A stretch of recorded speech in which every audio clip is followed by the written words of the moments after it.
अस्सलाम वालेकुम दोस्तों कैसे हो। उम्मीद कि आप ठीक ठाक होंगे। दोस्तों आज हमारा मौजू है सदका फितराना। सदका फितराना किसको देना चाहिए, आइए जानते हैं। रसूल अकरम सल्लल्लाहु अलैहि वसल्लम ने सदका फितरा मुकर्रर फरमाया जो गुरबा व मसाकिन की खुशियों का सामान है और रज़ेदार से जो लहू व बेमकसद अफ़ार सर्द जाते हैं उनका कुफार है। जिसने नमाज ईद से कबल अदा कर दिया वो एक मकबूल सदका है और जिसने बाद में अदा किया वो एक अहम सा सदका है, लिहाजा हमें ईद से पहले ये अदा करना चाहिए। रसूल अकरम सल्लल्लाहु अलैहि वसल्लम ने फरमाया सदका फितरा रोज़ेदार को लहू और बेहुदा बातों से पाक करने के लिए और मिस्किनों के लिए खाने के लिए फ़र्ज़ किया है, लिहाजा जो इसे ईद की नमाज से पहले अदा करेगा तो ये मकबूल सदका होगा और जो इसे नमाज के बाद अदा करेगा तो वो आम सदकात में एक सदका होगा। रसूल अकरम सल्लल्लाहु अलैहि वसल्लम का इरशाद है फितरा सदका रोज़ेदार को लहू और बेहुदा बातों से पाक करने के लिए और मिस्कीनों के खाने के लिए फ़र्ज़ किया है, लिहाजा जो इसे ईद से पहले अदा करेगा तो ये मकबूल सदका होगा और जो इसे नमाज के बाद अदा करेगा तो ये आम सदकात में से एक होगा।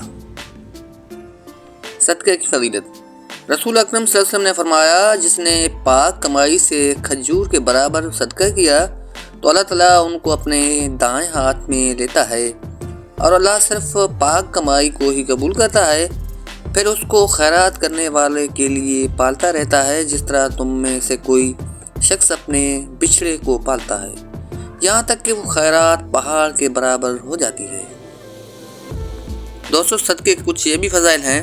मिस्किन को सदका देना सिर्फ सदका है, लेकिन रिश्तेदार को सदका देने पर 2 मरतबा सदके का सवाब है, एक सदके का और दूसरा सिले रहमी का। दोस्तों हर सांस का रोज़ाना सदका। रसूल अकरम सल्लल्लाहु अलैहि वसल्लम ने इरशाद फरमाया इंसान की हर सांस के एवज़ उसे पर रोज़ाना सदका लाज़िम देना है। जिसमें सूरज निकलता है। अर्ज़ की गई या रसूलुल्लाह सल्लल्लाहु अलैहि वसल्लम इतना ज़्यादा सदका देने के लिए हमारे पास गुंजाइश कहाँ। रसूल अकरम सल्लल्लाहु अलैहि वसल्लम ने फरमाया कि भलाई के दरवाजे से ज़्यादा है। हज़रत अबू मूसा रज़ियल्लाहु अन्हु से रिवायत है कि नबी करीम सल्लल्लाहु अलैहि वसल्लम ने फरमाया हर एक मुसलमान के लिए सदका करना ज़रूरी है। अबू मूसा ने पूछा अगर वो सदका करने के लिए कुछ ना पाए। आप सल्लल्लाहु अलैहि वसल्लम ने फरमाया अपने हाथों से काम मेहनत मजदूरी करे और उजरत हासिल करके अपने नफ्स को नफ़ा पहुँचाए और सदका भी करे। उन्होंने फिर पूछा इससे अगर भी इसकी कोई ताकत ना हो।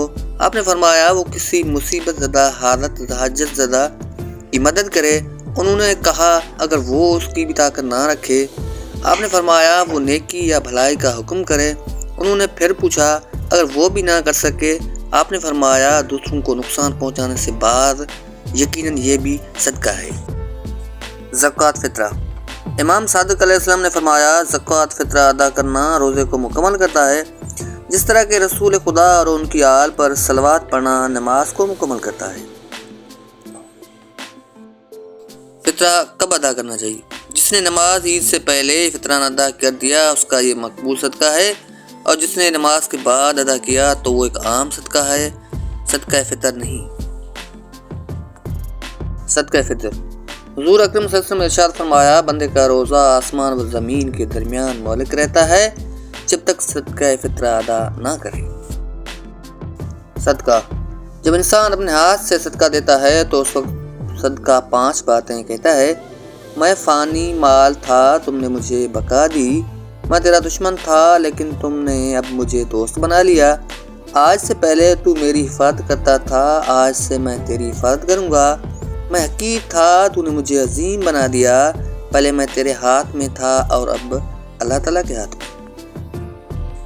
और दोस्तों अब आखिर में जाते जाते ये भी सुनते जाइएगा सदका फितर के अलावा कुछ और भी सदकात हैं, जैसा कि इल्म सिखाना, मशवरा देना, वक्त देना, तरबियत करना, दुआ देना, मदद करना, मुश्किल वक्त में हौसला देना, नेकी का हुक्म देना, बुराई से बचाना, इज्जत देना, किसी की खुशियों में शामिल होना, किसी के गम में शरीक होना, मोहब्बत से पेश आना, रास्ते से तकलीफ देने वाली चीज़ों को हटाना, किसी भटके हुए को रास्ता दिखाना। दोस्तों आज हमारी ये छोटी सी वीडियो आपको कैसी लगी, अपनी कीमती राय का ज़रूर इज़हार कीजिएगा। आपकी कीमती राय का हमें इंतज़ार रहेगा। शुक्रिया। شکریہ.